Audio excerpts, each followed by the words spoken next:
O Tanjobi omedetou gozaimasu. Isto é japonês para parabéns. O Observador faz 12 anos e, em vez de bolo, oferecemos uma visita ao Japão com a Pinto Lopes Viagens. Assine por apenas 39,90€ e habilite-se a ganhar. 12 anos a escrutinar o poder, 12 mil quilómetros para celebrar. Assine hoje em observador.pt. Arigatou.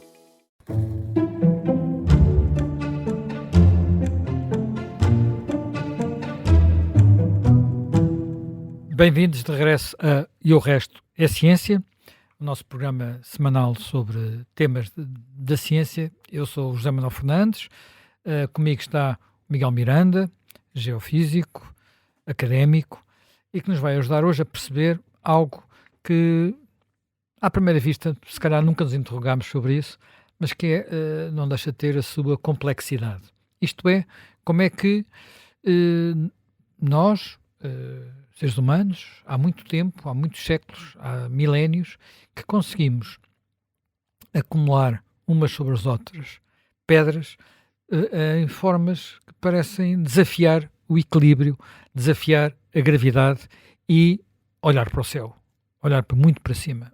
O momento propicia esta conversa, porque nós estamos a gravar na véspera de o Papa Leão XIV estar na Igreja da Sagrada Família, em Barcelona, e ir lá precisamente para inaugurar a sua mais recente torre. A igreja não está completa ainda terá que ser completada, mas esta torre, a Torre de Jesus Cristo, sobe a mais de 170 metros e desde outubro de 2025, portanto há uns meses atrás, que é a torre de pedra mais alta jamais construída, pelo menos aquelas que hoje existem. Ela ultrapassou a torre mais alta que existia, que é numa outra igreja, essa sim gótica, essa sim a mais antiga. A Sagrada Família é uma igreja que começou por ser desenhada num estilo neogótico, mas depois ganhou alma, ganhou asas, digamos assim, com o desenho de António Gaudí. E esta ida do Papa a esta igreja também coincide com outra data importante, porque no 10 de junho de 2026 completar-se-ão 100 anos sob a morte desse genial arquiteto que tanto marca a paisagem urbana de Barcelona. Mas, no entanto, olhando para aquela igreja, e quem nunca lá esteve, pelo menos já viu as suas fotografias, é uma igreja que marca o perfil, o skyline da cidade de Condal, como eles costumam chamar os espanhóis, da cidade de Barcelona. Essa igreja, toda ela, dir-se-ia que foi construída de forma tão habilidosa que consegue chegar tão alto, mas ela não é de cimento, ela é de pedra. Pedra sobre pedra, pedra sobre pedra. Miguel, como é que isto... Gaudí, como sabes, teve a ousadia de fugir ao estilo gótico clássico de linhas direitas e fazer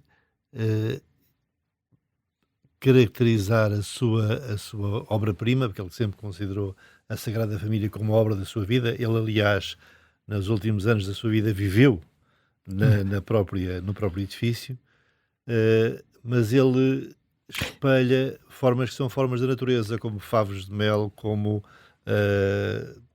formas que normalmente encontramos mais facilmente naquilo que é natural do que propriamente naquilo que é construção. É uma arquitetura muito orgânica. Aliás, é uma igreja que leva 140 anos em construção, mais de 140 anos. Portanto, ele não começou logo no início da construção, ele chegou pouco depois, mas viveu lá décadas, não foram poucos anos. E, infelizmente, aquilo que nós estamos a ver, nem sequer temos a certeza que seja totalmente como ele tinha desenhado, porque boa parte dos seus desenhos herderam durante a Guerra Civil Espanhola.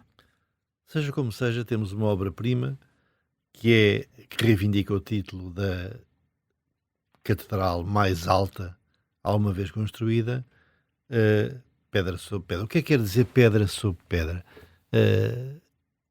Por vezes não há convicção, quando olhamos para uma igreja mesmo românica ou gótica, de que não há propriamente cimento a unir as pedras. Nem as pedras são tipo peças de Lego, não têm encaixe. Sabes que, curiosamente, vai ser lançado agora, precisamente para assinalar esta inauguração e os 100 anos de Gaudí.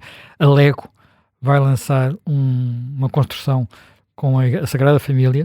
Se fores um fã, custa cerca de 750 euros, mas depois é preciso montar 12 mil peças, portanto tem-se para umas horas, para uns dias valentes. Eu desconfio que tem aqueles bocadinhos que servem para unir umas peças às outras. Sim, claro, terão os encaixes, não é? Terão os encaixes. São capazes de suportar forças laterais.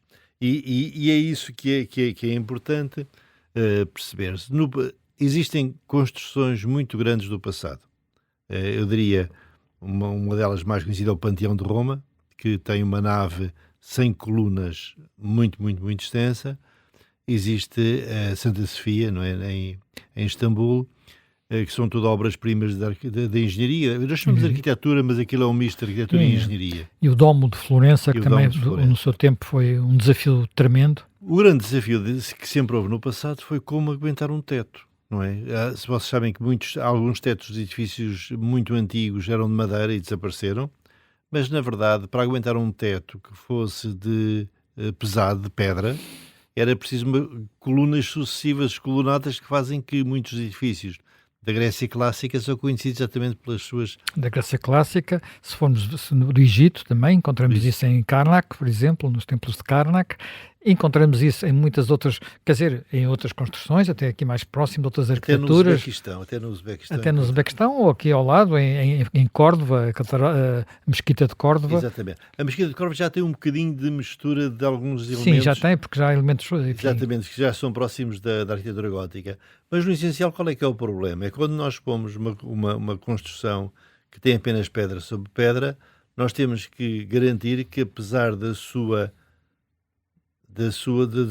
competência muito grande às forças de compressão, as pedras não aguentam, no essencial, nem a extensão, nem a tração, nem a flexão. E, portanto, é preciso que o desenho arquitetónico seja de tal forma que a solicitação que é feita aos elementos construtivos seja essencialmente em compressão. Quando No fundo, estás a dizer, seja, quando digo em compressão, é o peso, não é? Portanto, o peso a funcionar quase como argamassa. Se bem que, enfim, vamos lá ver, do ponto de vista totalmente rigoroso, não há cimento, mas há uma espécie de cal para juntar as duas pedras. Mas só não é? Para garantir o contacto do ponto de vista para evitar da que haja física. fricção. E que haja... Então imaginem o que é tentar fazer. Imaginem um arco romano, o arco mais antigo que se vê nas pontes romanas, que se vêem muitas ainda aqui assim, em Portugal. O arco é um arco pleno, é um arco perfeito, não é um arco ogival, não é aquilo que caracteriza as igrejas góticas, e ele distribui a tensão devido ao peso das próprias pedras o mais lateralmente possível, pelo facto da forma de cada um desses elementos facilitar esse tipo de situação. No fundo estamos a falar de uma espécie de encaixe, não é encaixe, mas é uma espécie de encaixe, não é? Natural. É um encaixe natural, em que o peso vertical é distribuído lateralmente. Exatamente. A arquitetura gótica tentou maximizar esse facto, tentou procurar duas coisas. Primeiro, evitar a necessidade que tinham as igrejas românicas de ter paredes muito espessas, porque se queria introduzir elementos luminosos, luminosidade, vitrais, que dessem outra transcendência aos espaços interiores, e para isso desenharam o chamado arco ogival, que é mais alto que o arco romano, tem uma flecha maior, mas que maximiza o transporte da tensão em compressão. Mas quanto é que uma pedra destas de calcário, porque sabes que a maioria destas catedrais são feitas em calcário, mas nem todas. Nós temos uma exceção muito conhecida, que é de Estrasburgo, não é? Que é aquele grego vermelho que dá a cor característica a Estrasburgo, e, por exemplo, no norte de Portugal temos Sés, não são catedrais, mas delas se aproximam, feitas em granito. E também temos catedrais feitas em tijolo, sobretudo no leste da Europa. No leste da Europa, Gdansk, por exemplo. É feito em tijolo. Pronto, isso... Sim, mas também são muito altas. São tijolos, não é? São tijolos como os dois, não são tijolos furados, são tijolos maciços. São tijolos maciços, mas os tijolos maciços também não são tão... Quer dizer, nas zonas em que não há calcário, tem que se arranjar uma solução, porque todas estas construções foram feitas com calcário da região em que foram feitas. Nós temos calcário na maioria dos casos. Em Florença temos mármore, portanto um calcário já metamorfizado, Mais rijo, mais duro. mais duro, de certa forma mais bonito ou mais feio, depende muito do gosto de cada um, não é? Mas Sim, no isto caso- é no a caso- pedra que é mais No caso, utilizada. sobretudo, de Siena e também em Florença, a mistura de vários calcários de várias cores também fez parte digamos, da magia desses Claro, e espaços. que é o branco e o negro, e Branco e o negro. aparecem em muitos Mas nós, locais. nós quando olhamos, desculpa lá, quando olhamos para os calcários, por exemplo, nós temos dois monumentos que podemos, toda a gente conhece bem. E até olhando para a sua cor, percebe-se que são calcários diferentes, que é o Jerónimos, em Lisboa, que é um calcário bastante branco, mais típico aqui, desta região, e depois temos a Batalha, o Mosteiro da Batalha, que é um calcário já amarelado, não é? Amarelado, às vezes um bocadinho azulado, que é o calcário de Ançã, é uma pedra que é hoje monumento geológico, portanto, e é considerado património geológico da humanidade, que é um conceito também que bastante curioso, mas tem a ver com o facto desse calcário de Ançã ter sido utilizado em estatuária um bocadinho por toda a Europa, de ser uma pedra que tem uma resistência à compressão que é de cerca de 50 megapascal. Vamos lá ver o que é que isto Tens de quer explicar dizer. isso, tens de explicar o que é isso. Porque Primeiro, bom- o que é que consideras resistência à compressão? Resistência à compressão, neste caso, qual é que é a máxima tensão compressiva que a pedra é capaz de aguentar sem colapsar, sem Partir aos entrar em bocados. ruptura. Porque os materiais são caracterizados por poder entrar à ruptura ou por extensão, ou por compressão, ou por flexão. São três experiências diferentes que se podem fazer num laboratório de resistência de materiais. Estes materiais todos usados para fazer as catedrais não têm nenhuma capacidade de atração, nem têm a flexão. Têm apenas a compressão. E a compressão, isso é caracterizado por um valor que 50 megapascais quer dizer o seguinte, fazendo uma conta barata, 50 milhões de pascal são newtons por metro quadrado. Para terem uma ideia mais simples, mais ao nosso nível, podemos dizer que cada centímetro quadrado de material aguenta exatamente cerca de meia tonelada antes de entrar em ruptura. E isto é um volume muito elevado, e é por isso que é possível fazer edifícios tão altos, porque eles todos têm o peso deles distribuído Sim, verticalmente. só para ter ideia, uma coisa que tenha 10 centímetros de largo, portanto um pequeno quadrado, portanto um cubo, um paralelepípedo desses 50 de toneladas. rua, são 50 toneladas. Portanto, é uma coisa...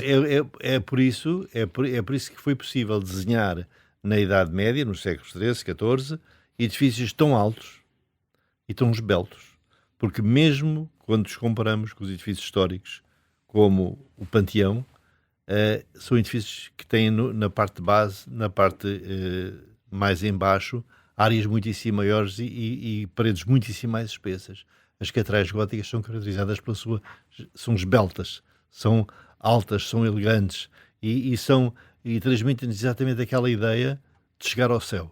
E isto foi muito importante nessa época, em que eram símbolos, de certa forma, de poder e de transcendência. É muito interessante para quem tem a possibilidade de ver, por exemplo, a Catedral de Chartres. Foi foi das mais rápidas de construir. E ainda hoje é uma das que tem os vitrais mais bonitos. Mais bonitos sempre, mas chega em baixo e olha para a Catedral, vê o que tem de chegar ao céu que existe neste tipo de ambição. Quando nós fazemos umas contas sobre... Que é uma coisa que está presente em várias culturas da humanidade, não é? As pirâmides também era uma forma de chegar ao céu. Só que aí a lógica, a forma construtiva é completamente diferente. É completamente diferente, mas é interessante pensar-se que as pirâmides tiveram uma grande vantagem. Perenidade, não é? Tem milhares de anos e lá estão. É preciso dizer que as catedrais feitas em calcário, apesar de todos os problemas que o calcário tem, com a meteorização, com a influência da chuva, e em particular das chuvas ácidas, que aqui falámos, apesar disso, ainda estão lá no sítio delas desde há 700 anos. De vez em quando há problemas, como houve recentemente na Catedral em Paris, em Notre Dame, com um incêndio, mas precisamente foi um incêndio, não teve, caiu uma torre, que aliás era recente, era uma torre do século XIX. Exatamente, mas, e outra coisa, precisamente a parte de madeira, não é? Que a Catedral ainda tinha muita.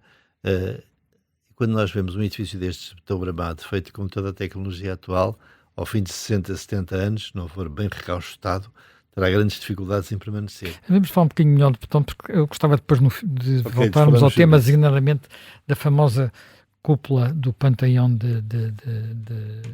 em Roma, Panteão Romano, mas já vamos lá. Vamos lá agora primeiro ver como é que estas catedrais, quer dizer, tu disseste, estas rochas têm uma grande resistência à compressão, mas, e é ao lado negativo dela, se nós colocarmos não esforços verticais, mas esforços, digamos, diferenciais, elas partem, não é? Podem partir. E se fizeres essa conta, assim, quantos blocos posso eu pôr em cima dos outros até que entrem em ruptura, nós seríamos capazes de fazer catedrais com 2 km de altura. Nós não somos capazes. E até depende das pedras, não é? Porque se for granito seria mais. Eu estou a falar do calcário tipo de Ançã, tipo da Batalha. Há calcários muito mais rijos, que ainda conseguiam suportar tensões compressivas superiores.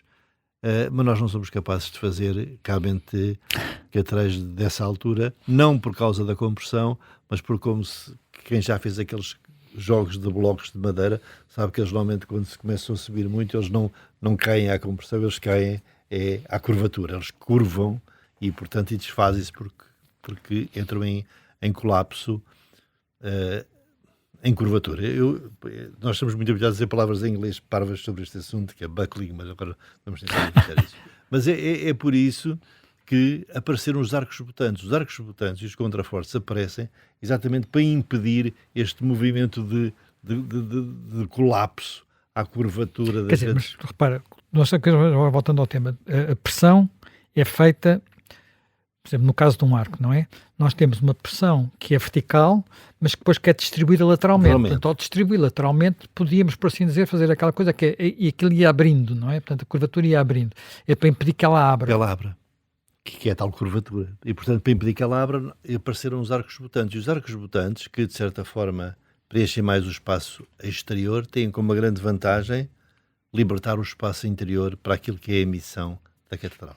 Que é olhar para cima e olhar para o céu. Mas já vamos voltar a esse tema na segunda parte. Fazemos agora um intervalo para o noticiário. Estaremos de regresso dentro de alguns minutos.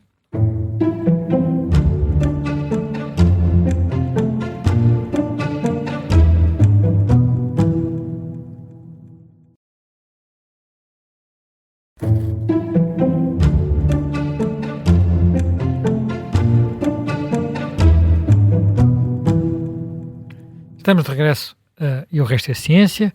Estamos aqui a ver como é que torres tão altas como a nova torre, a torre que vai ser inaugurada pelo Papa Leão XIV na Catedral, na Igreja da Sagrada Família em Barcelona, que tem mais de 170 metros de altura, como é que uma torre dessas, feita de pedra, se aguenta, porque apesar de tudo aquilo não é um arranha-céus de aço ou de cimento.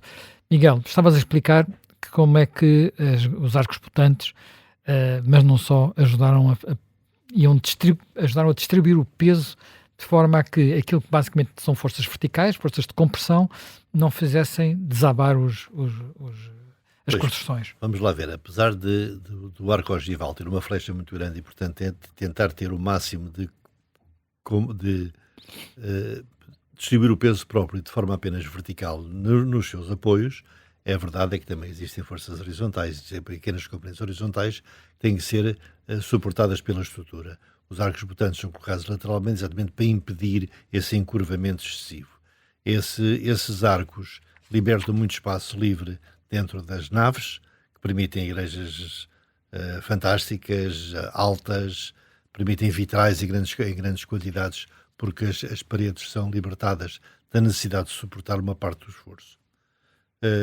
E boa parte, inclusive, desse esforço, no caso das abóbadas, também é distribuída de forma a termos um mecanismo que não obriga, a paredes fechadas, não é? Portanto, a paredes permite ir transmitindo essa força para uma espécie de pilares dobrados. Não é? Exatamente. Se virem nervuras. Se virem com muito cuidado o interior de algumas destas igrejas, veem que existem, digamos, estas nervuras que podem ser simples ou podem ser complexas, como por exemplo nos nossos Jerónimos, que têm uma estatuária, podem ser muito trabalhadas e, na verdade, elas são muito importantes para fazer este trabalho de permitir erguer construções tão altas com paredes tão finas, porque apesar de, como que tivemos a dizer há bocado, de, por exemplo, o Panteão ter uma sala que é claramente maior, por exemplo, que a tal sala do capítulo tão famosa no Mosteiro da Batalha, na verdade, ela é feita muito à custa de ter paredes muito espessas na base. Sim, mas já vamos a essas duas salas, vale a pena falar um pouco melhor sobre elas, não é? Sobre essas duas salas. A sala do capítulo, estamos a falar do Mosteiro da Batalha, para quem visitou o Mosteiro da Batalha, é aquela sala onde está o soldado desconhecido, onde está também o Cristo das trincheiras, que é uma imagem de, digamos, uma escultura trazida das trincheiras da Flandres, absolutamente impressionante e muito forte. Mas essa sala é uma sala que mistura a enorme leveza da sua construção com algo que vai um bocadinho ao contrário daquilo que estavas agora a dizer, que é, em vez de ter um arco que sobe em flecha, digamos, o tal arco ogival, tem um arco abatido, portanto é uma espécie de abóboda, como se tivesse lá de um murro em cima, portanto o que torna tudo mais complicado. Torna tudo muito mais complicado e, contudo, é uma sala que tem 19 quadrada, não é? Tem 19 metros de lado, portanto é um espaço ainda grande, tem quase 400 metros quadrados. Não tem nenhum ponto intermédio e, com aqueles que estudaram no meu tempo, e não penso que agora chegar ainda também, faz parte de um dos mais conhecidos textos do Alexandre Herculano, chamado A Abóbada, em que retoma a questão da sua construção. A batalha foi construída, como sabem, para evocar a Batalha de Aljubarrota, e a batalha... Portanto, encomendada por Dom João I, não é? Exatamente, e portanto o arquiteto que começa a construir é o Afonso Domingos, é o primeiro homem arquiteto português que se pode, digamos, referenciar. Terá sido substituído numa parte já tardia da sua vida por um estrangeiro, por o mestre Huguet. Repara, só para as pessoas terem noção de tempo, a batalha é em 1380, a construção, portanto, esta substituição, portanto, acontece em 1401, portanto, 20 anos depois, mas a construção não começou logo, não é? Portanto, no fundo, Afonso Domingos só acompanhou os primeiros anos de uma construção que depois seria muito longa. Repara, para os tempos atuais seria bastante rápido, começa a construção. Eu quero salientar que para os tempos atuais pensámos no aeroporto de Lisboa. O TGV e o aeroporto ainda não começaram, portanto, o que é 20 anos, não é? O Dom João I, ou tinha menos... Foi um pouco mais célere. Foi um pouco mais célere. Ou tinha mais autoridade, ou tinha menos regulamentação para cumprir. O que eu sei é que ele é substituído pelo mestre Huguet e está a origem, digamos, uns séculos mais tarde, a um texto que é nacionalista. Não, e foi feito com essa intenção, digamos assim. Com essa intenção, feita numa altura em que o nacionalismo era preciso, já agora, para defender o país, e que essencialmente retrata o Afonso Domingos como um arquiteto que desenhou uma obra arrojadíssima, que é a obra da Sala do Capítulo, e depois o mestre Huguet como sendo o estrangeiro que poria algumas dessas suas conclusões em causa, quando aparentemente a verdade histórica não é bem essa. Ambos são grandes arquitetos. Sim, o mestre, quer dizer, aliás, hoje em dia, alguns dos espaços mais conhecidos, além da Sala do Capítulo mais conhecidos da Batalha, devem-se ao mestre Huguet, nomeadamente a Capela do Fundador, que é aquela capela onde estão os túmulos de Dom João I, Dona Filipa de Lencastre e dos seus filhos, assim como as chamadas capelas imperfeitas, inacabadas, que são do desenho dele. E se nós notarmos, é um estilo gótico diferente, porque um era... o mestre Huguet já é o gótico flamejante, que é mais digamos, mais efusivo. Exatamente, mais há de efusivo. E que em Portugal... manuelino nos tempos mais. Sim, depois a seguir já com elementos manuelinos, nomeadamente nas capelas imperfeitas. Mas agora, voltando aí, a lenda é que aquilo teve um desabou, depois de construído pelo mestre Huguet, depois teria sido reconstruído por Afonso Domingos, ele teria ido para lá dormir durante 3 noites seguidas, para provar que aquilo não desabava, e teria dito: a abóbada não caiu, a abóbada não cairá. Isto é uma lenda, e que aliás o livro de Alexandre Herculano chama-se Lendas e Narrativas, portanto não está ali para enganar ninguém, não é? Isto está na parte das lendas. É uma lenda que de facto não será verdadeira, até porque de facto o mestre Huguet, que não sabe a nacionalidade exatamente, portanto, mas nesta altura, vamos lá ver, nós hoje damos muita importância à nacionalidade, mas estes artistas circulavam pela Europa e circulavam entre catedrais, e portanto há quem diga que ele era catalão, que era irlandês, que era da Flandres, não se sabe exatamente qual é a sua origem. O que é facto é que construiu isso, e essa própria abóboda é uma abóboda com nervuras, portanto, isso são em boa parte essas nervuras que depois, sobre as quais descarrega aquela parte vazia do teto, que aguenta aquilo. E agora é curioso comparar isso com uma outra abóboda que é 2 vezes maior, basicamente, que é a abóboda tu falaste há pouco, falaste logo com essa, do Panteão de Roma, que é completamente diferente, não é? Diferente. E é feita de uma forma completamente diferente. É isso Do que ponto de vista construtivo, é também um milagre da arquitetura e um milagre da engenharia. Está lá há 2000 anos. Que está lá Desde há Adriano. 2000 anos, de pé, De pé. numa sala que não tem nenhum outro ponto de apoio intermédio, mas tem uma claraboia, que na verdade ela é feita de forma concêntrica, é feita com elementos circulares, todos eles, é feita com um material cuja densidade varia com a altura, portanto a parte mais baixa é com o Portanto, material vamos lá ver, mais aquilo é uma denso. espécie, é um cimento usado pelos romanos, portanto foi uma obra romana, é um cimento que é uma mistura de uma matéria que depois, digamos, solidificava com pedra. E essa pedra que na parte da base, portanto, aquilo foi sendo feito por camadas, não é? Portanto, punha-se uma camada, depois esperava-se que secasse, punha-se outra, tudo com armações de madeira, como ainda hoje faz o cimento armado, só que não é armado, porque hoje em dia o nosso cimento, além de ser um cimento industrial, tem dentro uma estrutura de ferro, muitas vezes, não é? Portanto, E é interessante que as pessoas percebam porquê, porque o cimento tem uma característica que se aproxima, vá lá, um pouco do que descrevemos para o calcário. É que, na verdade, nós quando fazemos paredes dos edifícios, ou fazemos, por exemplo, placas, as tais paredes de placa, tem uma placa de betão armado, nós precisamos que elas sejam simultaneamente resistentes à flexão, à compressão e à extensão, para poderem suportar todos os esforços que nós andarmos em cima delas. E, na verdade, isso é possível se nós misturarmos a qualidade do aço, digamos a resposta do aço à flexão e à extensão, com a resposta do betão à compressão. Essa mistura de que se chama cimento armado ou betão armado foi fundamental para fazer as construções no pós-Segunda Guerra, diria eu. sim, começou pouco antes, mas é basicamente Talvez um pouco antes, mas essencialmente da segunda metade do século XX. E é ela que permite, por exemplo, ter, apesar de tudo, naves bastante largas. É claro que existem depois as situações mais extremas, da qual uma das mais conhecidas é a pala do Cisa no Parque das Nações, que é feita com uma catenária, exatamente porque a catenária também tem uma forma de distribuição de tensões que permite agarrar à extensão uma parte significativa do peso próprio.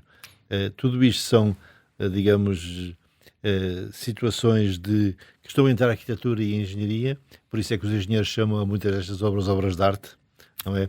E os arquitetos chamam isto obras de arquitetura, porque pronto, há sempre estas pequenas...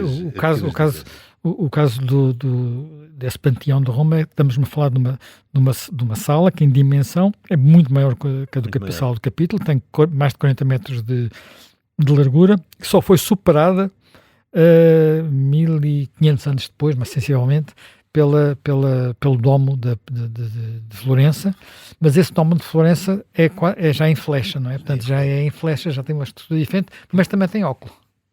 Porque ele tenta fazer duas coisas. Repara, ele tenta simultaneamente, no caso de Florença, ter a dimensão das obras romanas, mas ter a transcendência das obras góticas. E essa combinação é uma combinação que, no caso de Florença, é também conseguida pelo material que eles realmente são capazes de utilizar, que não é também o mesmo que usaram os romanos. Mas é preciso dizer que cada época tem os seus campeões da capacidade. E em todas elas foi sempre importante esta ideia de certa forma, ambição. De dizer, vamos fazer mais alto, mais esbelto, mais capaz. É preciso dizer que, mesmo comparando com as obras clássicas, a performance da altura versus quantidade de material utilizado é mesmo maximizado nas catedrais góticas. É maximizado. É a maior altura que se consegue com tão pouco material. Pois, e aliás, o exemplo da Sagrada Família é muito ilustrativo, porque ele ainda vaza mais a própria construção, não é? Nós olhamos para aquelas torres, e aquelas torres são Eu acho que fico sobretudo impressionado de se pensar que durante estes 140 anos de construção que aquilo leva, as primeiras torres ainda foram construídas com andames de madeira. Agora, quando colocaram os últimos elementos nesta de Torre de Jesus, já era com grandes guindastres. Já foram usados grandes guindastres. As peças de topo, a peça de topo, neste caso concreto, é uma que foi desenhada pelo Gaudí, é extraordinário, é uma cruz, mas com 4 braços, para poder funcionar como cruz, seja de que lado estiver a ser vista, não é? É uma cruz com 4 braços, mas é um elemento que nós não temos noção da sua altura, a não ser que saibamos que ela mede praticamente 20 metros de altura, que é um tamanho colossal. Fantástico. Fantástico. E está colocada numa zona da cidade de Barcelona, pronto, que se fosse mais desafogada, dava ainda uma ideia maior da sua importância, porque estas obras de arquitetura precisam de espaço. Uma das coisas que é característico das catedrais góticas que podes ver em França, por exemplo, no Vale do Loire, tem-se espaço. Mas sabes, não é seguro que tenha sido sempre assim. Não é seguro que tenha sido sempre assim. Isso, há quem diga que é, em boa parte, uma herança do século XIX e do romantismo. Porquê? Porque antes as catedrais góticas eram o edifício que se erguia no meio das casas baixas. Portanto, só que as casas também não tinham a dimensão que têm hoje, não é? Portanto, eram 2, 3 andares no máximo, portanto, um casario à volta, e aquilo era a casa que ia ao céu. E de vez em quando nós encontramos, em alguns sítios, catedrais com essas características ainda. Mas como as casas baixas foram crescendo. Mas agora houve uma altura que achou que se tinha que abrir espaço à volta da catedral, e, por exemplo, à frente de Notre-Dame, aquela praça que existe em Paris, aquela praça que existe não seria assim originalmente, assim como a primeira catedral gótica, que é Saint-Denis, nos arredores de Paris. Sim, está claramente, mas essa está pronto no casco histórico da cidade. Mas eu diria que, no que me diz respeito, deve-se abrir todo o espaço à volta, porque é preciso admirar o que são das obras mais fantásticas que a capacidade humana foi capaz de fazer. Mas, mais uma vez, lembro, pedra sobre pedra. Pedra sobre pedra. Aguentando precisamente apenas o princípio da compressão. Portanto, sem as outras características dos materiais construtivdos, não é? Quando nós precisávamos... Sem parafusos. Quer dizer, de vez em quando era necessário pôr enfim, quando aquilo às vezes estalava, ou fazer ali uns arranjos, mas basicamente sem parafusos, sem nada, não é? Portanto, é uma construção, nem sei bem como é que nós, porque de facto os Legos de hoje não são um bom exemplo, não é? São um péssimo exemplo. São um péssimo exemplo, porque tem tudo em caixa. Tudo o que é arriscado e o que é difícil àquela aventura. Outra coisa que eu gostava também de chamar a atenção tem a ver com o calcário. Isto porque...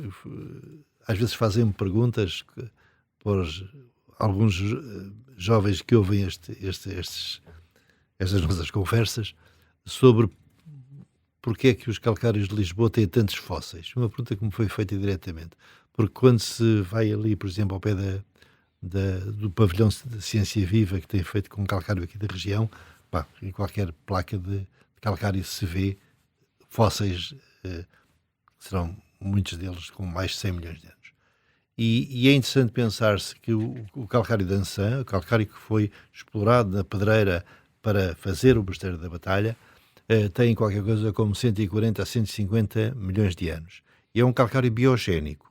Ele, na verdade, é feito dos restos dos materiais que são, digamos, depositados num ambiente marinho não muito profundo, e depositados lentamente e calmamente, e que vão sendo compactados para formar o calcário de Ançã.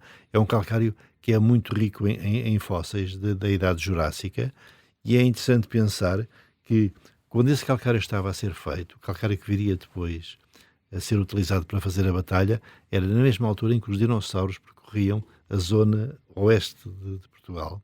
Não muito longe dali. Muito longe dali. E, portanto, muitas vezes as pegadas que foram tão divulgadas pelo professor Galopim foram feitas nesta altura. Na altura em que o peso próprio dos animais sobre o material não completamente consolidado. E é interessante pensar que quando era retirado calcário da pedreira de Ançã para fazer o mosteiro Quem tirava já sabia que tinha que esperar um pouco, porque ela ainda ia consolidar um bocadinho cá fora, depois de extraída, e um material menos consolidado com o peso do animal permitia ficar estas pegadas que hoje em dia somos capazes de observar cerca de 140 milhões de anos depois. Mas isso estás a falar do calcário de Ansan, mas a pergunta era sobre o calcário de Lisboa. Portanto, Lisboa não é a mesma época? Não é uma época essencialmente diferente. Muitos destes calcários são biogénicos também, e portanto quando falamos em biogénicos, é calcários feitos a partir de restos de animais.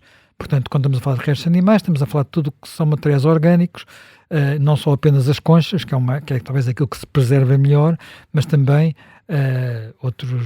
tudo aquilo que possa ficar acumulado e depois assente e depois compactado. E é interessante pensar que isso, como sabes, é uma forma de sequestração de carbono, e que quando nós olhamos para um mosteiro como o Mosteiro da Batalha, nós estamos a ver sequestração de carbono, talvez a mais fantástica, bela e representativa sequestração de carbono que podemos fazer.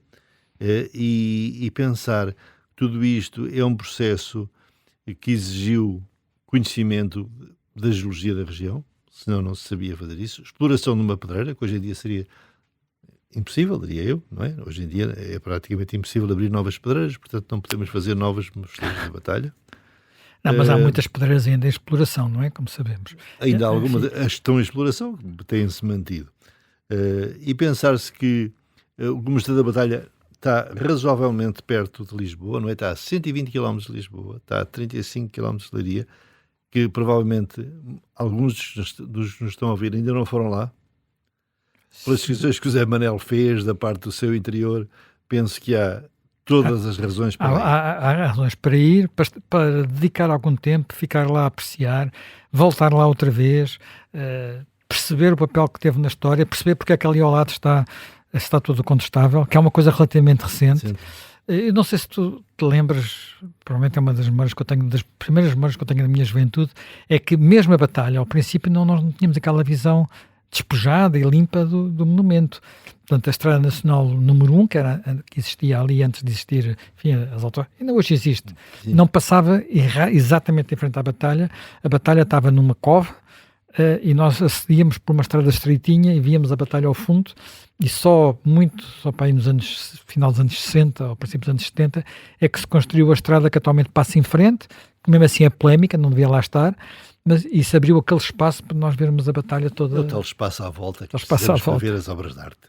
E é bom que as pessoas se lembrem, para aqueles dias difíceis, que a gente pensa que não vai sair da cepa torta, que é possível sair da cepa torta, mas é preciso ciência. Sem ciência não havia o Mosteiro da Batalha. É preciso persistência, séculos a trabalhar, geração após geração, no mesmo objetivo. É preciso trabalho. É preciso cosmopolitismo. Nós precisamos do Afonso Domingos, mas também precisamos do Mestre Huguet. Precisamos de abertura ao mundo e, acima de tudo, precisamos de ambição. Nós, sem ambição, garanto-vos eu que a cepa será cada vez mais torta. Já agora, e naquele caso também um pouco de fusão, porque temos elementos clássicos da arquitetura, digamos, europeia, como o gótico é uma arquitetura europeia, mas depois de várias épocas dessa arquitetura, misturadas depois com elementos portugueses, como já é o manuelino. Portanto, há ali a fusão de várias tradições, por assim dizer. E depois de irem à batalha, Barcelona, ver a obra de Gaudí. Claro. E acabamos mais um, e o resto é ciência. Reencontramos dentro de uma semana.